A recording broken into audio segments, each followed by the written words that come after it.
Assalamualaikum warahmatullahi wabarakatuh. Selamat pagi anak-anak, selamat mengikuti kegiatan pembelajaran geografi lagi hari ini. Kita akan melanjutkan materi sebelumnya, yang mana kita sudah membahas terkait dengan sumber daya alam yang berupa hutan. Nah, kita sekarang akan ke yang tambang deh, karena yang biasanya dikaitkan dengan sumber daya alam itu kan katanya tambang, padahal kan enggak ya. Bu Lili ulangi lagi bahwasanya yang termasuk sumber daya alam itu bisa dari hutannya, bisa dari tambang, bisa dari laut, dan juga pariwisata. Berdasarkan potensi dan persebaran tambang, kalau di buku itu dibagi menjadi ada 11 yang dibahas di buku ini, mulai dari minyak bumi, gas bumi, batu bara, emas dan perak, tembaga, bauksit, nikel, timah, intan, mangan, pasir besi. Nah, sebelum ke sana, sebelum ke peta ini, klasifikasi tambang kalau di soal itu seringkali beberapa keluar kalau misalnya untuk,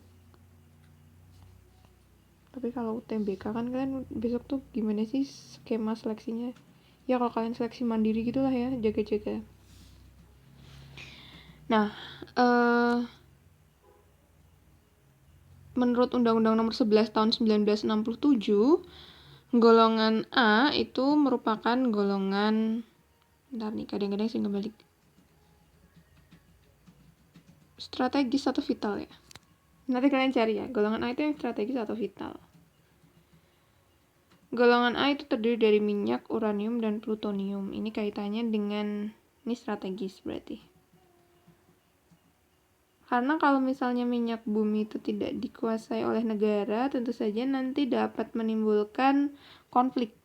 Ya, seperti di negara-negara Timur Tengah itu kan sebenarnya kenapa kok berantakan, kenapa diserang, berkali-kali diserang, terus seperti itu. Sebenarnya mereka itu politik apa? Politik minyak bumi. Mereka itu ingin menguasai minyak bumi, maka dibuat negaranya itu menjadi tidak stabil, sehingga mau investasi di bidang minyak bumi gimana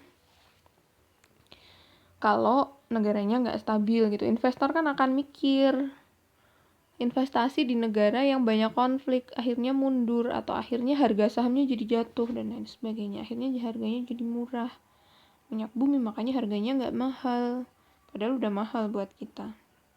Tapi kalau kalian tahu di Arab itu bensin tuh gratis katanya ya, atau harganya tuh nggak seberapa lah gitu, pokoknya murah banget atau gratis ya, kayaknya gratis deh.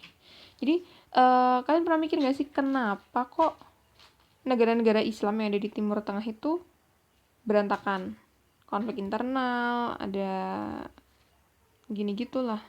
Kenapa kok Saudi Arabia enggak? Apakah karena ada Ka'bah di situ terus jadi aman? Enggak. Kenapa? Karena ya nanti kalian cari lah, ini nanti jadi teori konspirasi nggak jadi deh. Teori konspirasinya ini aja. Jadi oke, sekarang kita ke golongan B dulu ya. Golongan B ini terdiri dari emas, perak, besi, dan tembaga atau bahan tambang, barang-barang tambang yang bernilai jual tinggi. Jadi ini strategis atau yang vital? Nanti kalian coba cek ya. Kemudian yang C itu yang jumlahnya melimpah banyak, murah, ya, kayak garam, pasir kuarsa, pasir besi. Itu ikutnya golongan C.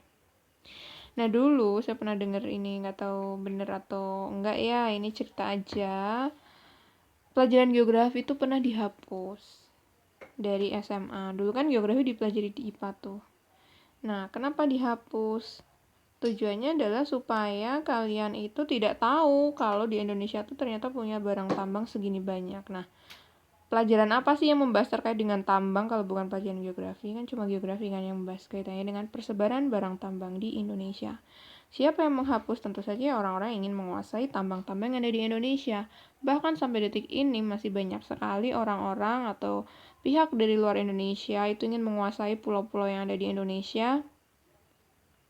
Ya karena punya tambang itu tadi. Kenapa kok Papua sering dihasut supaya memisahkan diri dari Indonesia? Ya karena di sana itu memang Kalau kalian tahu ini bisa di zoom nggak ya? Bisa, oke. Kita zoom ya. Nah, di Pulau Buton, ini sebenarnya bukan Pulau Buton ya, ini Tembagapura harusnya. Kenapa disebut Tembagapura?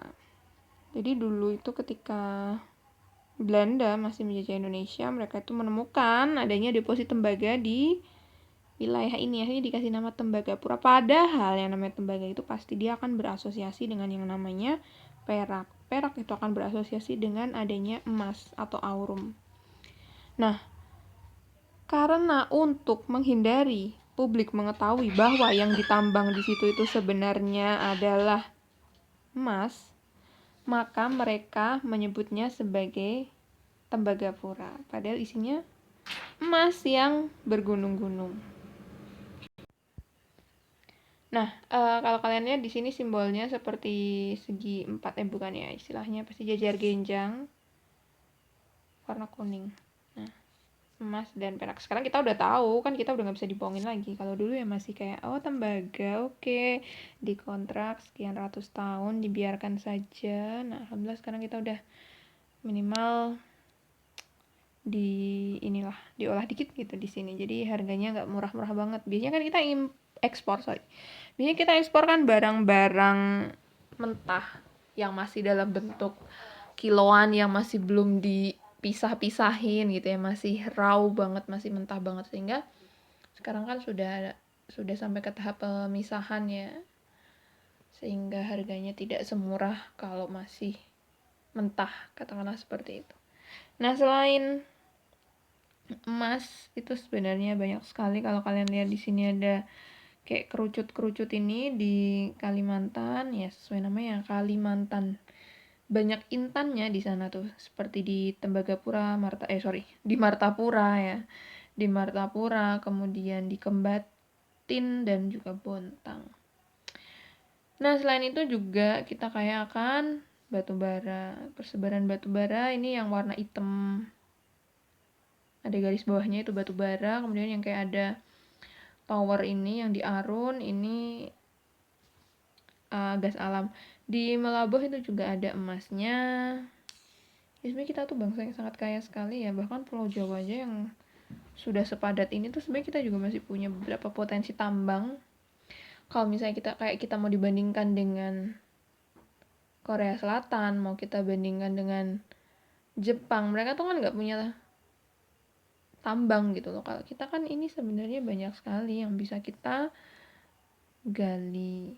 Nanti silakan kalian amati sendiri, ini mau di screenshot boleh, kalian mau cari gambarnya sendiri di internet juga banyak yang seperti ini. Jadi inilah persebaran bahan tambang di Indonesia yang sudah Bu Lili rangkumkan di dalam sebuah tabel ini. Mohon nanti untuk disalin, dicatat di buku catatan. Ya kalau nggak mau juga terserah sih. Biasanya nanti kalau untuk soal-soal Bu Lili sering milihnya itu yang gampang-gampang aja. Misalnya nanti kayak timah itu ada di mana? Kan cuma ada di Bangka Belitung. Batu bara ya seenggak-enggaknya kalian tahu lah ya, yang ada batu bara tuh di mana. Kemudian mungkin kegunaan nikel, kegunaan tembaga, kegunaan pasir besi. Ini kok pasir kuarsa nggak ada ya? Jadi kalau anak-anak kalian tahu barang pecah belah kalian itu ada kaca, ada gelas, ada piring, ada toples yang dari kaca, itu bahan bakunya, atau kaca jendela gitu, bahan bakunya dari pasir kuarsa. Nah, pasir kuarsa itu persebarannya ada di mana nih? Kuarsa yang segitiga warna hijau. Lo nggak mau di zoom. Pasir kuarsa itu biasanya dia berasosiasinya, ini yang segitiga hijau ini ya, dia berasosiasinya dengan gunung api. Jadi biasanya yang menghasilkan pasir kuarsa itu dari gunung-gunung api yang ada di Indonesia, termasuk dari Merapi itu juga ada. Kemudian fungsi grafit itu buat apa? Granit buat apa? Tahu kan bedanya grafit, granit? Apalagi ya? Aluminium fungsinya untuk apa? Itu nanti yang sering keluar. Perlu dijelasin ya, aluminium tuh buat apa namanya tuh? alat masak, panci, kemudian tangkap pesawat, asbes itu buat atap, aspal ya buat jalan, batu bara itu juga buat listrik, kemudian bauksit itu biasanya untuk campuran semen, belerang itu bisa buat obat, ya kan, obat gatal untuk industri kesehatan sulfur. Apalagi sih selain buat salep tuh. Kemudian biji besi tentu saja untuk besi, emas, perak untuk perhiasan, fosfat untuk pupuk, garam ya buat masak mungkin. Gas alam, liquid natural gas, ya sudah sesuai namanya gas alam, buat masak juga ya. Ini banyak kan buat masak. Gips kalau kalian mungkin yang pernah patah tulang itu kan di gips, atau bisa juga buat itu pojokan Eternit. Grafit ini buat pensil kalian yang hitam itu. Granit tuh biasanya ya buat pondasi rumah. Batu kan ya tuh bisa juga buat batu hias. Intan untuk perhiasan, kapur ya kalau buat nulis bisa. Kemudian mangan ini juga untuk campuran besi. Marmer ini buat lantai masjid biar adem. Kemudian Mika ini bukan Mika yang kalau kalian beli apa tuh sampul plastik Mika gitu, atau Mika kalian beli apa sih makanan gitu ya, bukan, tapi ini Mika yang buat highlighter, kalau cewek-cewek tahu ya highlighter tuh apa, atau buat eyeshadow lah kalau yang laki-laki susah main highlighter tuh apa, eyeshadow yang buat klip-klipnya, nah itu dari Mika. Atau bedak gitu juga kadang-kadang ada yang di glitternya, nah glitternya itu dari Mika. Kemudian minyak bumi ya kalian tahu ya, minyak bumi itu nanti bisa diturunkan jadi macam-macam, bisa jadi bensin, bisa jadi plastik, bisa jadi aspal yang sintetis ya. Jadi bedakan aspal yang tadi sama aspal yang ini. Minyak bumi bisa buat apa lagi ya? Banyak sih produk turunannya dari minyak bumi itu nanti. Nikel tuh buat bikin uang, bahan baku uang koin kita. Pasir kuarsa buat kaca tadi, perunggu buat tropi, campuran besi. Semen ya buat bikin rumah ya, tembaga juga buat listrik, timah buat solder. Tau kan ya timah tuh, kalau buat solder tuh yang sering kita kenal sebagai T0 istilahnya. Terus tadi Mika ini juga fungsinya lebih ke ini juga sih, isolator listrik. Tau kan ya konduktor sama isolator, ya gitulah.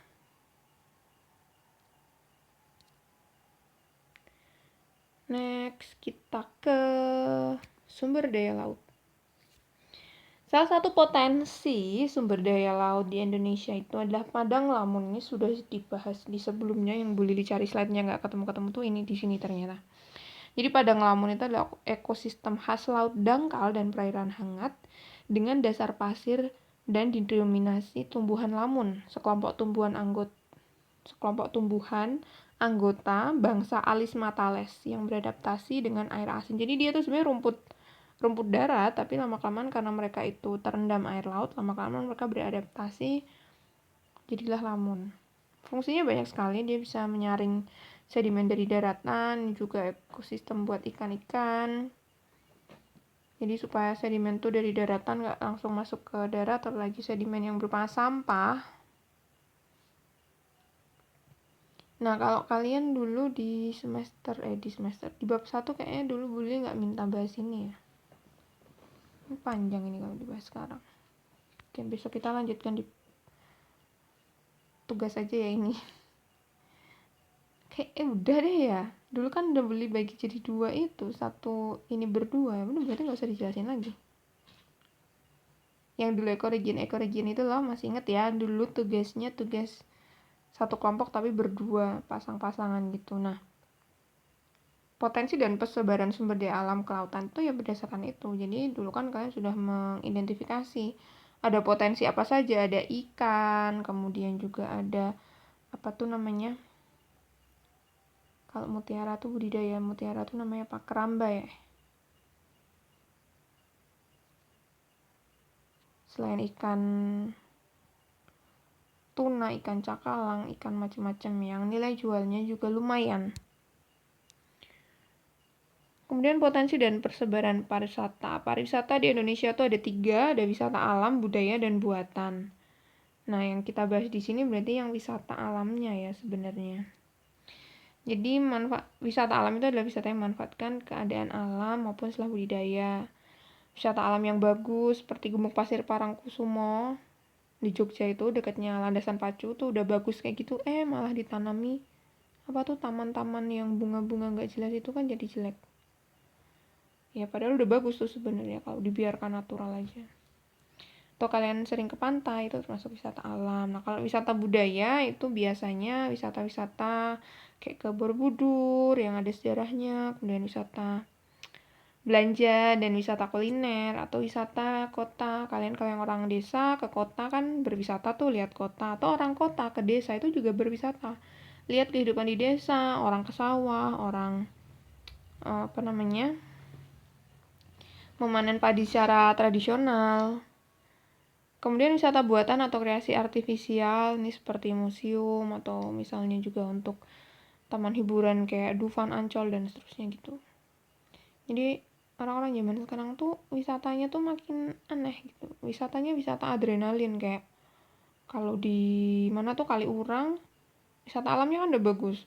Mereka naik jeep terus lewat yang jalan yang berdok tuh apa sih namanya istilahnya off-road ya. Nah mereka malah off-road kayak gitu. Nggak habis pikir wisata olahraganya tuh ya olahraga yang lain gitu, nggak usah yang bikin sport jantung. Kemudian juga sekarang ini yang ngetren fasilitas peristirahatan terpadu. Kayak kalau kalian ke Balkondes tuh kan biasanya sering ada ininya kan, homestay-nya. Nah sekaligus nanti deket dengan Borobudur, deket sama ini sama itu. Tapi kalau nginep di Balkondes tuh serem gak sih? Kan nggak ada tetangganya. Kemudian juga ada MICE. Bacanya nggak MICE ya, MICE. Meeting, Incentive, Convention, and Exhibition. Jadi wisata biasanya tuh mereka ada yang tren tuh di Jogja, misalnya orang-orang dari Kalimantan, dari Sulawesi tuh rapat di Jogja gitu kan, di salah satu hotel. Kemudian nanti sekalian lah piknik kemana gitu. Jadi setelah rapat 3 hari, piknik sehari terus baru pulang. Itu lumayan sih di Jogja, banyak yang sering ke situ.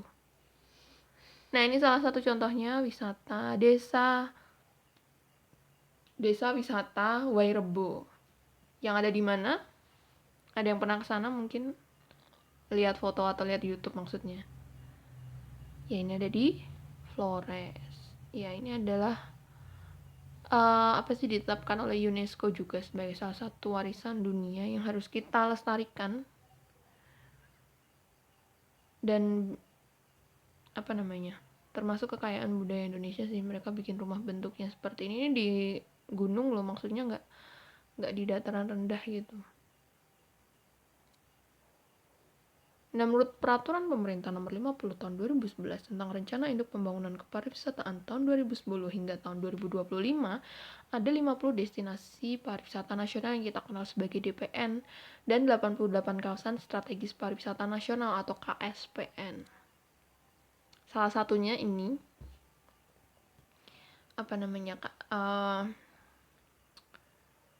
KSPN-nya ada kalau Volcano in the Desert, ini tentu saja kawasan strategis pariwisata nasional Bromo Tengger Semeru. The Last Paradise, ini Bali. Capital of World Heritage itu Jogja. Amazing Three Colored Lake, ini di Danau Tiga Warna, Danau Kelimutu itu. Marine and Coastal Wonders, ini kalau nggak salah di Wakatobi. Snow in the Tropics, ya ini maksudnya pegunungan Jaya-Wijaya ya, dulu kan masih ada saljunya ya, walaupun sekarang tinggal secuil. Kemudian Amazing Musical Festival in the Jungle itu tadi kalian cek di buku paket ya. Ini nggak cuma ini, jadi ada banyak temennya. ada ya tadi sesuai dengan DPN-nya dan KSPN-nya. Oke, silakan nanti kalian baca-baca ya, ini jingle-nya atau apa sih, logonya, kok logonya, apa sih istilahnya, brandingnya tuh seperti ini. Nanti silakan kalian baca-baca lagi ya. Oh, yang ini tuh Sentano, ini tuh, ini tadi nih.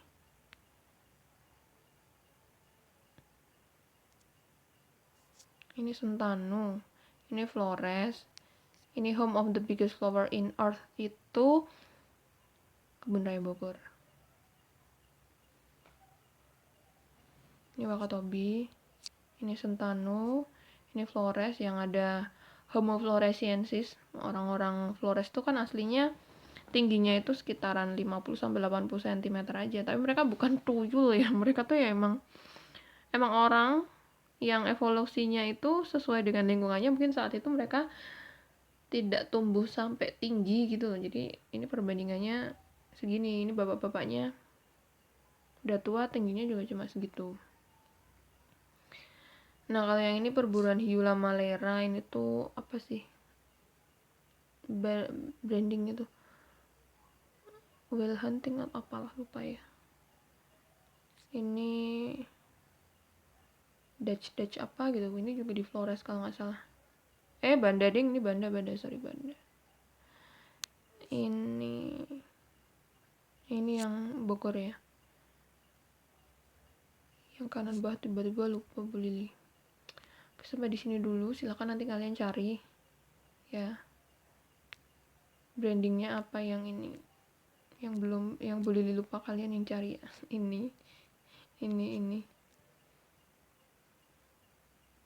Ini berarti tadi yang Amazing Musical Festival in the Jungle. Wakatobi kok panjang banget ya pokoknya ya. Ya udahlah. Oke, cukup sekian, kurang lebihnya mohon maaf. Wassalamualaikum warahmatullahi wabarakatuh.